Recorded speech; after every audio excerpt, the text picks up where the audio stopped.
आज के बहुत ही भव्य कार्यक्रम तनाव मुक्त भारत के अभियान में हमारे बीच में बहुत ही जोशीले,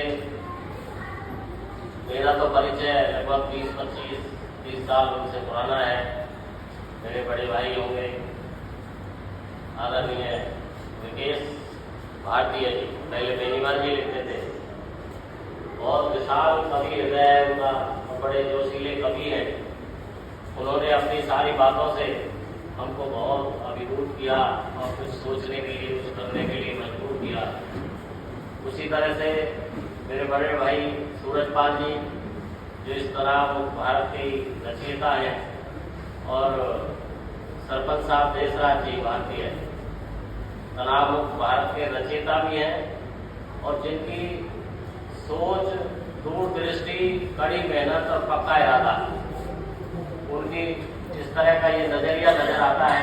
और जिन भी लोगों ने कड़ी मेहनत, दूरदृष्टि और पक्का इरादा बनाया, उन्होंने इस देश और दुनिया को बदला है। आपने सुना होगा छोटी सी विल्मा रुडोल्फ नाम की बच्ची, 9 साल की उम्र में पोलियो हो गया। दूरदृष्टि, पक्का इरादा, कड़ी मेहनत उसने जारी रखी। 14 साल की जब उसकी उम्र हुई तो ओलंपिक, जूनियर ओलंपिक रेस को उसने टॉप किया पोलियो होने के बाद भी। ये दूरदृष्टि, कड़ी मेहनत और पक्के इरादे का नतीजा होता है। और आपने अब्दुल कलाम जी की किताबों को पढ़ा हो, उनकी जीवनी को पढ़ा हो, तो बड़ी सोच, उन्होंने सभी बच्चों से भी ये कहा है, आप बड़ा सोचो, जितना बड़ा सोचोगे उतना ही बड़ा आप कर पाओगे। इंग्लिश में एक कहावत है, a man who can think can done. जो आप सोच सकते हो वो आप कर सकते हो, ये आपके अंदर पावर है। अभी विकेश जी ने बताया। आपने अब्राहम लिंकन जी की जीवनी को अगर पढ़ा हो, 25 साल के जीवन से उन्होंने अपनी यात्राएं शुरू की। बहुत सारे पड़ावों में फेल हो गए, लेकिन 63 या 65 साल में जाकर के देश के राष्ट्रपति बने। ये आपकी सोच का नजरिया है। और जो ये माहौल हमारे समाज में आप और हम सब देखते हैं, टोटल नेगेटिव माहौल भरा पड़ा है। हर किसी का नजरिया नेगेटिव है और उस नेगेटिव माहौल के पीछे एक छोटी सी बात मुझे याद आ गई। मैं सोने में था, कई साल पहले बातें हैं। ऐसे ही कवि सम्मेलन चल रहा था और कभी तो जोशीली बात करते हैं और हमारी कल्पनाओं की उड़ान हमें भराते हैं। तो इसी तरह से विकेश जी जैसे कवि कह रहे थे कि हम सबको, जैसे आज भी हमें पढ़ाया उन्होंने, हम सबको पॉजिटिव विचारधारा के साथ हमारे घर में अच्छे संस्कार हो, हमारे बच्चों में संस्कार अच्छे हो, हम एक दूसरे को सहयोग की भावना से एक दूसरे के साथ जीवन जिए। हम अपने पति की भी 4 प्रशंसा करते हैं कि आप बहुत सुंदर हो, बहुत अच्छे हो, और अपनी पत्नी की भी प्रशंसा करते हैं कि आज तो खाना बहुत अच्छा बनाया है, आज तो आप बहुत सुंदर लग रही हो। तो ऐसे नेगेटिव माहौल में एक कवि ने बात थोड़ी सी सुनाई थी, मुझे याद आ गई मौके के हिसाब से। उसने कहा कि एक परिवार में रोज झगड़ा होता था और पति पत्नी में बुराई निकालती थी और पत्नी पति में बुराई निकालती थी। इस तरह से पूरा जीवन चलता था। तू बुरी है, तू बुरा है, और ड्यूटी से आता था तो पानी गिलास का नहीं देना, वो सब नेगेटिव माहौल था। तो ऐसे ही कवि ने जोश भर दिया कि भाई हमको जाके प्रशंसा करनी चाहिए, आज सब्जी में नमक नहीं है, फलाना नहीं है, वो सब खत्म करके आज तो सब्जी बहुत सुंदर बनाई है, अच्छी स्वादिष्ट बनाई है। उसने घर जा करके अपना, जैसे ही वो अपने घर पहुंचे तो उनको तो वो कवि सम्मेलन की जोश भरा हुआ था। उन्होंने जाते ही पत्नी की प्रशंसा शुरू कर दी, क्योंकि आप तो आज बहुत अच्छी लग रही हो और आप तो हेमा मालिनी की तरह लगते हो। इस तरह से उन्होंने और 2-4 प्रशंसा करी। बाई चांस उसी दिन उनके पोते का जो बच्चा था उसका रिजल्ट आता था और उसका रिजल्ट आया, वो रिजल्ट में फेल हो गया। तो फेल होने पे जब उसने बताया कि आज तो वो बच्चा फेल हो गया, तो उसने पॉजिटिव चीज को देखते हुए कहा नहीं कोई बात नहीं, फेल हो गया तो कोई बुरी बात नहीं है, और ये तो अच्छी बात है, आगे जाके और अच्छी मेहनत करेगा तो अच्छे नंबरों से पास होगा। तो उसने माथे पर हाथ मारा, हे भगवान, आज तो हमारे घर में कोई ऊपरी चक्कर हो गया, आज तो ये भी बहकी बहकी सी बात कर रहे हैं आते ही, और लड़का भी फेल हो गया, उसको भी अच्छी बात बता रहे हैं। तो ये नेगेटिविटी का माहौल है। हमको उस नेगेटिविटी के माहौल से ऊपर उठना है, और ऊपर उठ करके जैसे अभी ये सेमिनार हुआ, इस सेमिनार में बहुत सारी बातें हमें सुनने को मिली। मुकेश जी ने पूरे हमें दुनिया घुमा दिया, लेकिन हम बहुत सारी बातों को अभी यही भूल जाएंगे। ये प्रकृति का नियम है, मनुष्य का प्रकृति है, हम आधी से ज्यादा बातों को यही भूल जाएंगे। तो जो बातें हमें हमेशा याद रखेंगी, जीवंत रखेगी, वो हमें इन सेमिनार में सुनने को तो मिलेंगी, लेकिन हम उनको जल्दी भूल जाएंगे। तो उनको हमेशा अगर हमको जीवंत रखना है तो वो हमें कहाँ मिलेंगी? केवल साहित्य में, केवल किताबों में मिलेगी। और जो किताबों में चीज मिलेगी, आज मुकेश जी ने यहाँ कुछ भाषण दिया, अपनी बातें हमें बताई, देशराज जी ने ये कैलकुलेशन समझाई, ये सब चीज को हम कुछ तो समझेंगे, कुछ भूल जाएंगे, और जो कुछ समझी है उनको घर जाते जाते उनका रूप बदल जाएगा, कुछ और हो जाएगा।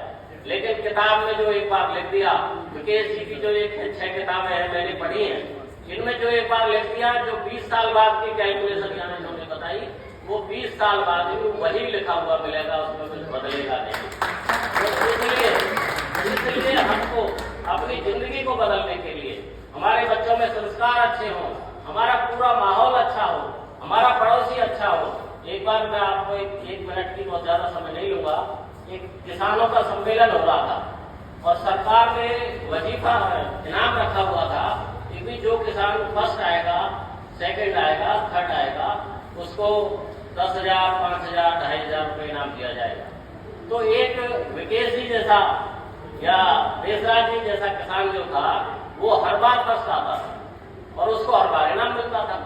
तो बहुत सारे लोगों में ये कानाफूसी होने लगी कि भी देशराज जी ने तो कोई सेटिंग कर रखी है अधिकारियों के साथ, हर बार यही फर्स्ट आते हैं, यही उस इनाम को लेते हैं, तो कोई ना कोई गड़बड़ है। तो देशराज जी से पूछ लिया जाए कि देशराज जी आप ही क्यों फर्स्ट आते हैं, आप इलस्ट्रेट करें कि आप ऐसा क्या करते हैं कि आप ही फर्स्ट आते हैं, आपकी फसल अच्छी आती है। तो देशराज जी ने कहा कि जब मैं अपनी फसल बोता हूँ, उसकी रखवाली करता हूँ, उसको बड़े हुए देखता हूँ, उसकी सेवा करता हूँ, उसमें जो बीमारियां आती हैं उस पर मैं थोड़ा थोड़ा छिड़काव करता हूँ, तो मैं अपनी फसल के साथ साथ पड़ोसी की फसल में भी छिड़काव करता हूँ, ताकि पड़ोसी की फसल का लगा हुआ कीड़ा मेरी फसल में ना आ जाए, और पड़ोसी का भी फायदा हो गया और मैं पूरी तरह से सेफ हो गया। तो आपको जो यहाँ महानुभाव उपस्थित हैं, आपको अपनी जिंदगी बदलनी है, आपको पड़ोसी की भी जिंदगी बदलनी पड़ेगी।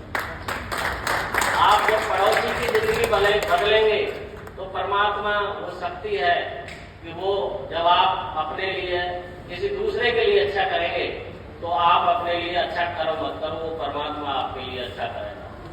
ये परमात्मा की दैविक शक्ति ये हम सबके पास है, और ये हम सबके अंदर इतना बड़ा खजाना जो अभी विकेश जी बता रहे थे, मैं इनकी तरह तो इलस्ट्रेट और डिस्क्राइब नहीं कर सकता, लेकिन ये आप सब लोगों के अंदर परमात्मा ने वो शक्ति दी हुई है कि जो भी आप करना चाहें, जो आप सोच सकते हैं वो आप कर सकते हैं, बशर्ते उसको आप करना शुरू कर दीजिए। तो मैं आप सबके इस बहाने से दर्शन हुए, बहुत सारे लोग, सभी लोग यहाँ जानते हैं, मैं सबको जानता हूँ, और मैंने केवल 3 लोगों के बारे में मैं बोल पाया, सूरजपाल जी का नाम लिया, मुकेश जी का नाम लिया, देशराज जी का नाम लिया। यहाँ ऐसे ऐसे सम्मानित साथी जो मेरे दिल के बहुत करीब हैं, और मैं सबको पूरी तन्मयता से और दिल से, क्योंकि उनका नाम लूंगा तो बहुत सारे सभी लोग हैं, और सभी का नाम मैं अपने दिल में सम्मान से लेते हुए पुनः आप सबके उज्जवल भविष्य की कामना करता हूँ। तनाव मुक्त भारत को हम बढ़ता हुआ देखना चाहते हैं, हम उस पर सभी काम करें, क्योंकि हम सबको इस देश को बदलने की जिम्मेवारी किसी एक प्रधानमंत्री, किसी एक मुख्यमंत्री पर नहीं होती। इस देश को बदलने की जिम्मेदारी प्रत्येक नागरिक की होती है। तो हम नागरिक होने के नाते अपना फर्ज पूरा करें, और ये तनाव मुक्त भारत में तो अपनी कार्रवाई, अपनी मेहनत, जो भी कुछ आपका सिस्टम है वो करें ही करें। उसके अलावा भी हम एक दूसरे को सहयोग की भावना पैदा करते हुए, एक दूसरे के लिए सम्मान पैदा करते हुए, एक दूसरे के उत्थान की बात करें, एक दूसरे के उन्नति की बात करें, उनके उज्जवल भविष्य की बात करें। आपका भविष्य अपने आप उज्जवल परमात्मा करेगा। पुनः आप सबके चरणों में नमन करता हुआ धन्यवाद। जय हिंद। धन्यवाद।